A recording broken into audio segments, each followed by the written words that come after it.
Hello बच्चों, प्रमेय 6.4 तक हम लोगों ने कंप्लीट कर लिया है। आज हम प्रमेय 6.5 के बारे में चर्चा करने वाले हैं। प्रमेय 6.5 भी एक अच्छा प्रमेय है और यह प्रमेय जो है आपका भुजा कोण भुजा समरूपता कसौटी पर आधारित है। यह प्रमेय जो है आपका भुजा कोण भुजा समरूपता कसौटी इस प्रमेय को बोलते हैं। और इस प्रमेय में क्या क्या बातें होने वाली हैं, जब दो त्रिभुज आपके पास दिए होते हैं और उन दोनों त्रिभुजों को आपको समरूप करना होता है तो इस प्रमेय का हम प्रयोग करते हैं और इस प्रमेय को हम भुजा कोण भुजा के आधार पर समरूप करते हैं। तो इसलिए भुजा कोण भुजा समरूपता कसौटी बोलते हैं। सबसे पहले हम दो त्रिभुज आपको बना के दिखा दें ताकि जो दो त्रिभुजों को समरूप करना है उनके बारे में चर्चा डायरेक्ट हम कर पाएँ। जो प्रमेय 6.3 6.4 में बातें हो रही थी ना, सेम वैसे ही यहाँ पर भी चर्चाएं होंगी। वैसे ही दो त्रिभुज आपको बनाने हैं तो फटाफट हम त्रिभुज बना देते हैं।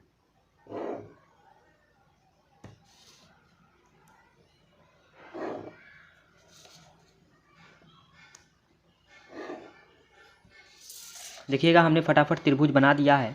अब इन त्रिभुजों में क्या क्या चीज़ें होने वाली हैं, पहले तो नामकरण कर लेते हैं इन त्रिभुज का। ये हो जाएगा ए, ये हो जाएगा बी, ये हो जाएगा सी, ये हो जाएगा डी, ये हो जाएगा ई और ये हो जाएगा एफ। आप जान रहे हैं कि ए बी के बराबर में यहाँ पर डी पी होता है और ए सी के बराबर में यहाँ पर क्या होता है, डी क्यू होता है। और इन दोनों को फिर हम क्या कर देते हैं, मिला देते हैं। फटाफट हम इन दोनों को क्या कर देते हैं, मिला देते हैं। ठीक है, अब सारी चीज़ें क्लियर हो गई। अब बस हमको क्या कर लेना है, सिद्ध करते जाना फटाफट।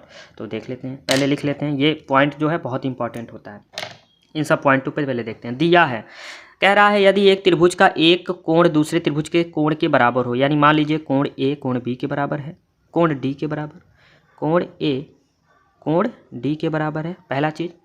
तो कह रहा है कि इन दोनों कोणों को अंतर्गत करने वाली भुजाएं समानुपाती। मान लीजिए इन दोनों कोणों को बनाने वाली भुजा ये है, तो ए बी के अनुपात में डी ई, ए बी बटे में डी ई और बराबर में दे रखा है ए सी बटे में डी एफ, ए सी बटे में। कह रहा है करने वाली समानुपाती हो तो दोनों त्रिभुज समरूप होते हैं। आपको बस यही सिद्ध करना है कि त्रिभुज ए बी सी समरूप होगा त्रिभुज डी ई एफ के। बहुत अच्छा प्रमेय ये भी है। इस प्रमेय को क्या कहते हैं, हमने शुरू में ही जिक्र किया है कि भुजा कोण भुजा समरूपता कसौटी, जिसे कहते हैं साइड एंगल साइड समरूपता कसौटी। रचना आपको वही जो 6.3 6.4 में लिखा है आपने, वही रचना आप यहाँ पर लिख लीजिएगा। ये आपके लिए मैं एक HW दे रहा हूँ क्योंकि बार बार उस चीज़ को लिखा जाए। आप अब उस चीज़ों को खुद स्वयं से भी लिखिए, ये मैं आपके लिए एक HW दे रहा हूँ। अब यहाँ पर जो है पहले लिख लेते हैं। कोण ए बराबर कोण डी, यहाँ लिख देंगे दिया है समीकरण 1। और क्या, ए बी बटा में डी ई बराबर में है ए सी बटा में डी एफ, ये भी आपका क्या है, दिया है। इसको आप लिख देंगे फटाफट क्या, समीकरण 2। और आगे देखिएगा, रचना से क्या क्या मिल रहा है, ए बी डी पी के बराबर है। ये आपको कहाँ से मिला है, रचना से। इसको आप फटाफट लिख दें समीकरण 3।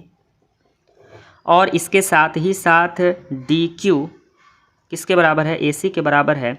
और यह भी आपको रचना से ही मिला है और इसको हम लिख देते हैं फटाफट समीकरण 4। चाहे डी क्यू बराबर ए सी कहिए, चाहे ए सी बराबर डी क्यू कहिए, बात बराबर है। अब जब चारों मिल गए ना समीकरण, अब हम आ जाते हैं। अब जो दिया है फटाफट इससे ए बी की जगह डी पी लिख देते हैं तो हो जाएगा डी पी बटा डी क्यू डी ई, और बराबर में ए सी के जगह पे डी क्यू लिख देंगे तो हो जाएगा डी क्यू बटे में डी एफ। आपको पता है जो जो चीज़ें करनी है सब पता है। व्युत्क्रम कर देते हैं तो डी ई बटे में डी पी बराबर डी एफ बटे में डी क्यू। आपने क्या किया है, व्युत्क्रम, व्युत्क्रम से ये प्राप्त किया। फिर क्या करना होता है, सब पता है आपको, एक एक घटाना होता है।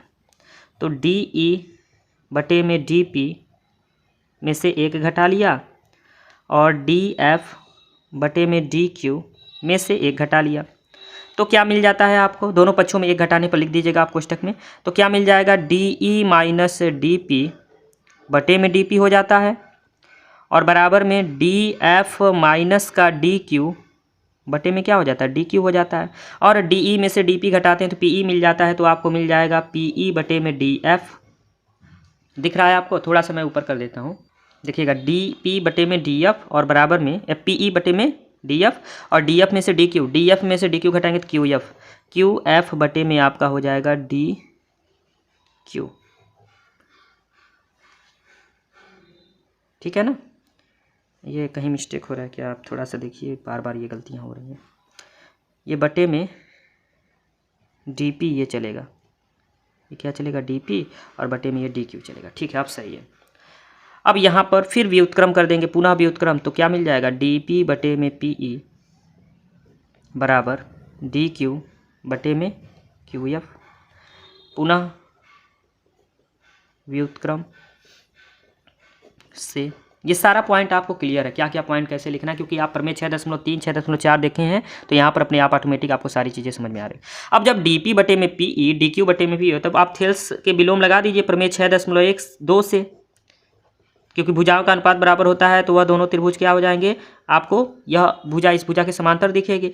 तो आप प्रमेय 6.2 से कह देंगे कि PQ समांतर हो जाएगा EF के, और जब PQ EF के समांतर हो जाएगा तो बहुत घटनाएं होने वाली है। कोण P बराबर कोण E और कोण Q बराबर कोण F हो जाएगा, जिसको हम बोलते हैं संगत कोण।